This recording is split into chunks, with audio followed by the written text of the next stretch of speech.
Virgil, where are you going?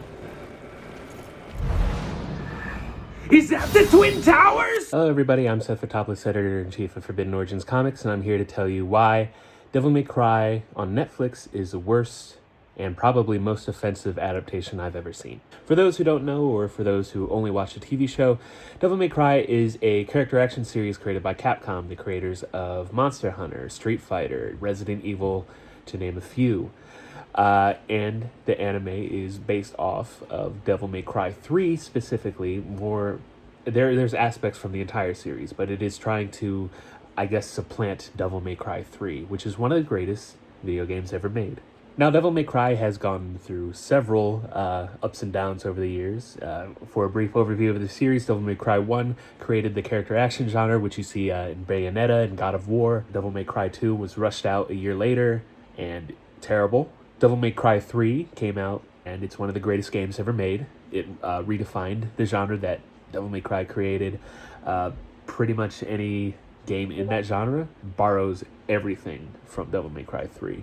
And then Devil May Cry 4 comes out, is rushed.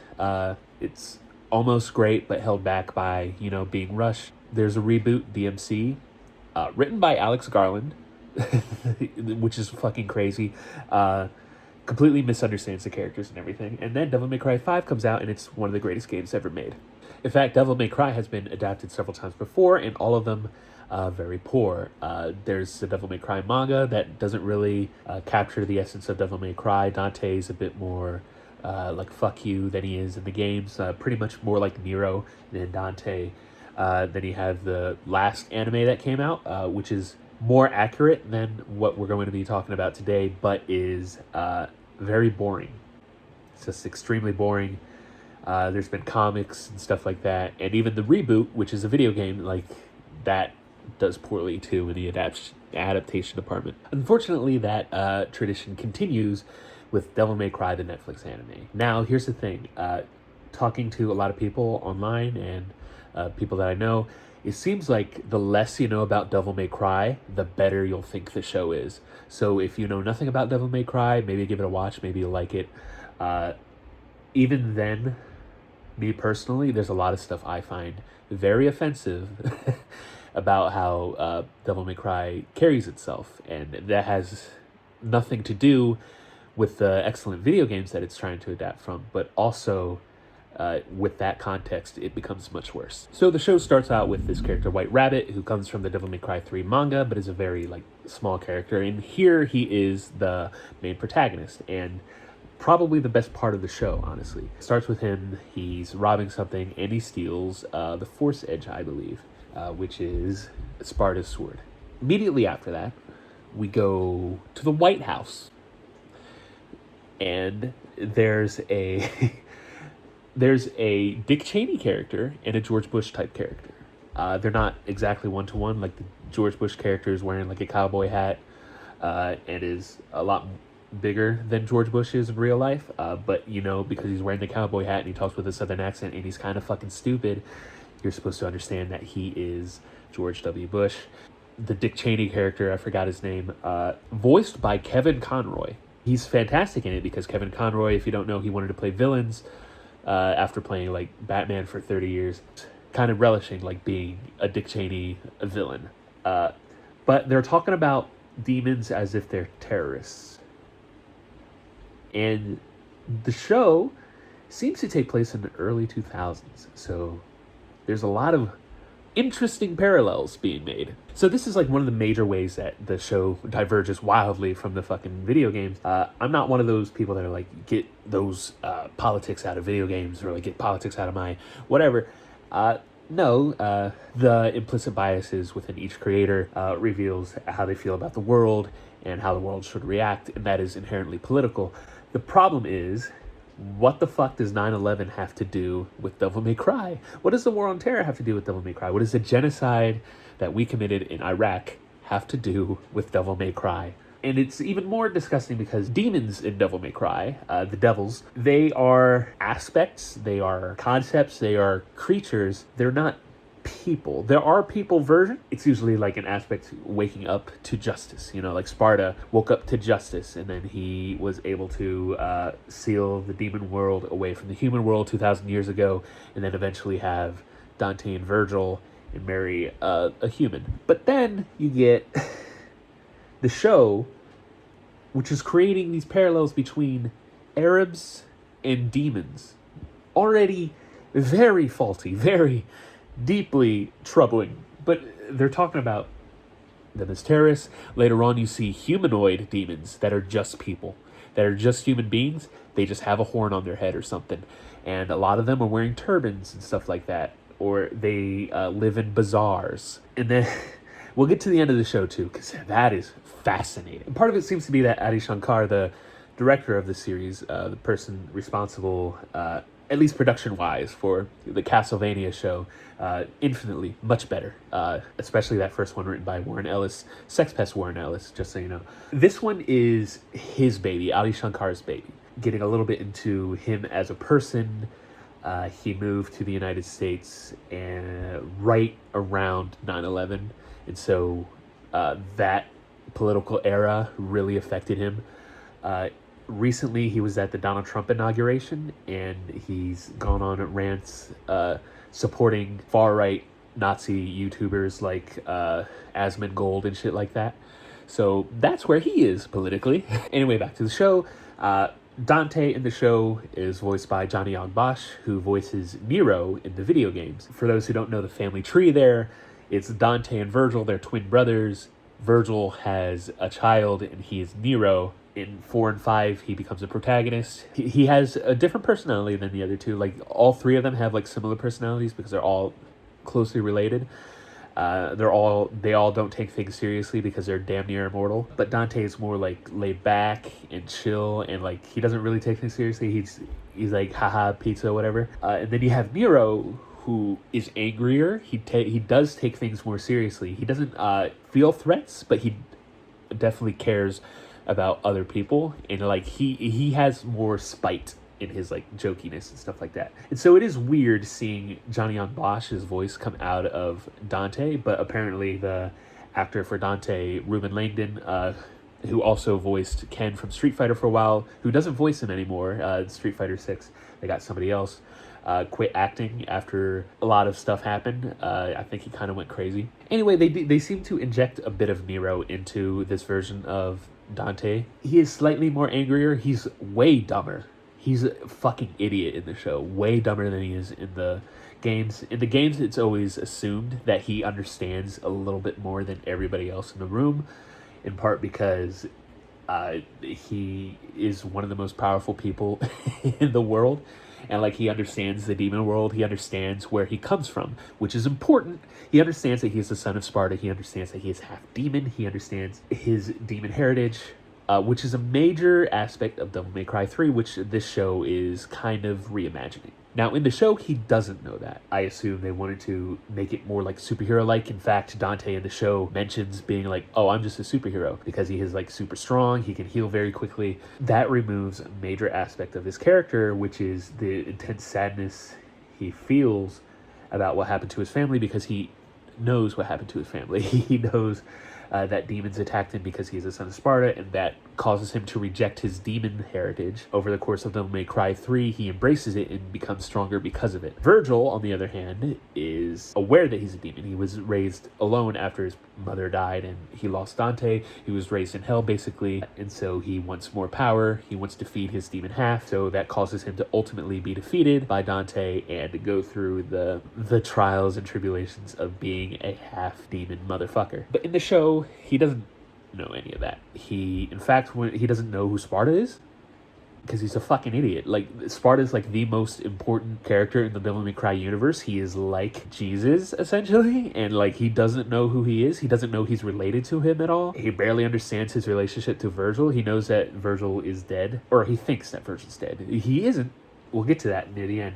But he just doesn't understand. Like, complete aspects of his character are shaved away to make room for another character, and that's Lady. Now, Lady in Devil May Cry 3 is this ultra badass. She rides a motorcycle. She goes pew-pew a lot. She does a lot of cool, crazy flips and stuff like that. In the show, she is a Nazi. No other way around it. She is ICE. She is a Gestapo. She is a Nazi. She absolutely hates demons, which, like, she does in the game. To be fair, she doesn't trust Dante at all because she can tell he's a demon and he's not really hiding it because he knows he's a demon. She doesn't trust him at all, so like she shoots him and then she complains that like my father was tricked by a demon to kill my mother, which is why I hate all demons. And like the aspects of that character do show up in the show, but are heightened to an insane degree. One of the best episodes of the show is episode 6. It's like completely silent for 20 of its 28 minutes, and it's her backstory compared to White Rabbit's. She has like an almost Batman like backstory where she's leaving a theater, she gets attacked by like some demons or whatever, and then like her father becomes obsessed like trying to keep them safe. He's like, oh, I'm gonna defeat the demons, and then like White Rabbit's on the other end, like he's in hell, he's being raised by the demons, and like he's treating them as family and they're treating him like family because they're just people in this fucking universe. The episode comes to a head when they're both adults and the White Rabbit is sending the demons, like the humanoid demons, back into the human world because the demon world is toxic to anybody that isn't super powerful. There's giant demons attacking like the smaller demons, and so they're refugees essentially. He's escorting refugees through these portals that he's created, and then Lady comes out in her Captain Commando gear with her Gestapo team, and she just fucking kills them.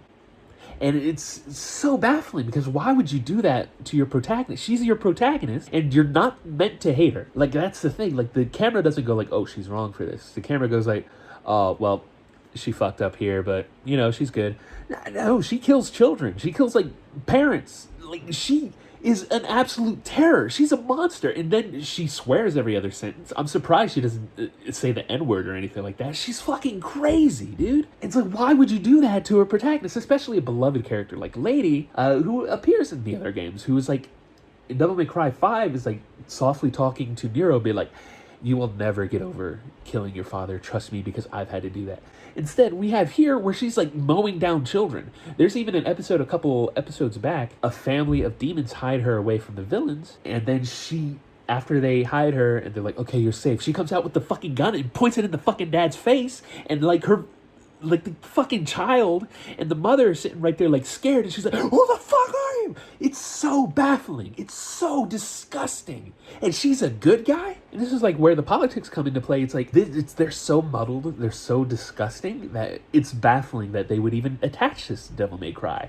Why would you make Lady a Nazi? Why do that? Because you hate her so much. And she's also like, she has more screen time than Dante. She is more competent than Dante. She beats up Dante several times in the game. He always had the upper hand on her because he's half fucking demon and she's just a human. In the game, they don't treat her as like she's lesser or anything like that. One of the better boss fights in that game, a game with incredible boss fights, is the one against her. Then you have her in this be a Nazi for like 80% of the runtime, and then at the end go like, oh, maybe I shouldn't be a Nazi. But then the last 10 minutes of the show fucking negates that point even more. And then you have Dante, who is way, way, way weaker than he is in the video game. So in Devil May Cry 3, because he's rejected his demon side, he doesn't have access to his Devil Trigger. His Devil Trigger is a form that resembles his father, that gives him a lot more strength. In the video game, it heals you while also doubling your strength while you're in that form. He gets it after the first act of the game with the first boss fight against Virgil. Virgil beats the shit out of him, stabs him with his own sword, and Dante's like, oh, I need to actually gain more power. Then he starts embracing his demonic form, and then after that you see him wipe the floor with a shit ton of demons. It's a very cool cutscene where he's like running down the tower, like killing everything like that. And then after that, he has more equal footing with Virgil, who is also getting stronger throughout the game. In the show, he gets his Devil Trigger in a scene that's a direct ripoff of Iron Man 3's like Save the President scene, where the plane blows up and he has to like go around like saving people in the air. He gets his Devil Trigger from that, and then he fights a demon who is a very easy boss fight in Devil May Cry 3, and one where like Dante isn't stressing at all. He fights two of them at the same time, but in the show he loses to his He loses in his Devil Trigger form. The very first time you see his Devil Trigger, he loses to an easy fucking match.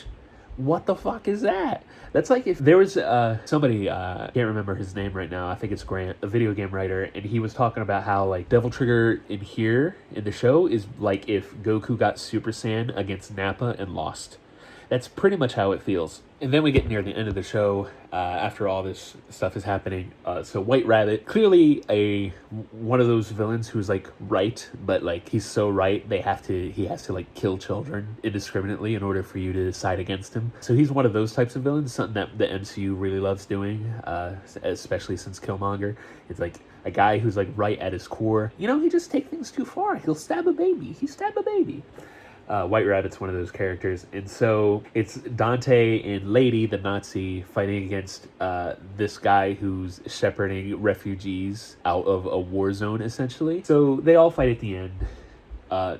Dante, weak as shit in this version, cannot breathe in hell, despite, you know, going to hell at least once in every game and being absolutely fine. He can't breathe in hell because he's fucking weak in this version, I guess. White Rabbit... he loses, he becomes a big giant Joker monster, they fight, and it's very whatever.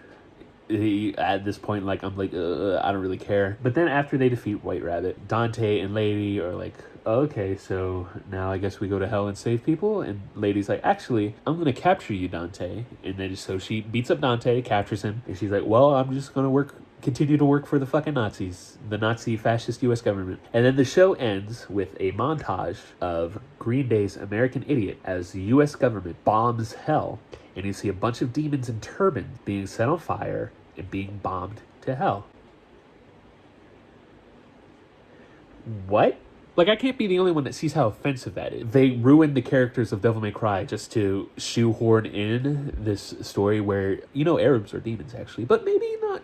Maybe demons aren't bad, but they are demons. What the fuck is that? And then, like, of course, the show has to have one more fuck you in it, and that's Virgil. So in the games, Virgil is a villain. He's straight up a villain. He's not like a good villain. He's not misunderstood. He is a villain. In Devil May Cry 3, he wipes out half a city just trying to get more power. That he created that tower. To be fair, Dante didn't seem like he cared too much. He was like, oh, well, I'm going to have to beat him up. And he didn't really seem to be running around like saving people. That's not really his character. Devil May Cry, the first game, he's like this voiceless demon who's trying to kill you the entire time, trying to get revenge for you killing him. And then in Devil May Cry 5, he steals Nero's arm violently, like he cuts it off because it holds his weapon in it. And he wipes out an entire city trying to gain more power. He is a villain, and the games don't really shy away from it. They're like, oh, he's a villain. Devil May Cry 5 doesn't really end with redemption. It kind of ends with going like, well, you can't die, but I'm Dante, and I'm sad without my brother, so I guess we'll both just live in hell for the rest of our lives. In the show, he's working for Mundus. Now, Mundus is the main villain in Devil May Cry. He used to be the ruler of hell until Sparta rebelled against him because he woke up to justice. A phrase never uttered in the show, by the way. He woke up to justice, sealed the demon world away from hell, whatever. In Devil May Cry, Virgil is under mind control to work with Mundus. In the show, while Mundus is characterized as a dictator, after the Americans invade hell, that is a phrase I'm using, after the Americans invade hell, they create these Guantanamo Bay-like prisons in hell to hold demons. That's when Virgil appears, and he is a savior to these demons. And he's like, oh, I work for Mundus. I'm here to liberate the demons. And Adi Shankar, the creator of the show, has mentioned that he doesn't see Virgil as a villain. And he said this years and years ago, and people were like, what the fuck are you talking about? He's clearly a villain. He's like, oh no, he's misunderstood. He's like this dark anti-hero. And it's like, no, he's straight up a villain. And it seems like that's the way he's going with it in the show. And it's like, oh, okay, so absolutely nothing? You don't care about the games. You just wrote fan fiction.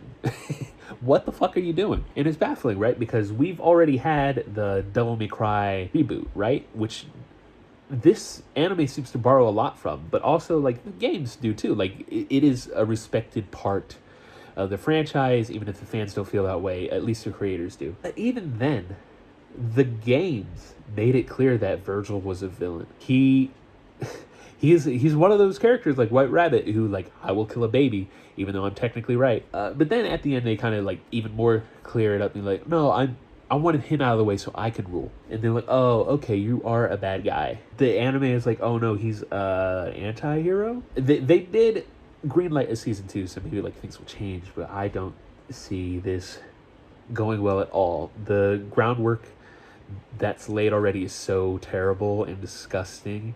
I don't see it improving at all in season 2. That's it. So I don't know, let me know what you think in the comments. Again, I don't really, if you like the show, that's great. I think one cool thing about the show is that a lot more people are playing the games because of it. And it's funny because I'm seeing a lot more people play the games and go like, oh wow, the show's terrible. So, you know, hopefully the show brought you into the games, and then you'll know why the show was terrible. Anyway, I'm Seth, the topless editor-in-chief of Forbidden Origins Comics, and join our Discord, like, comment, subscribe on the OrigiNation's channel, and goodbye.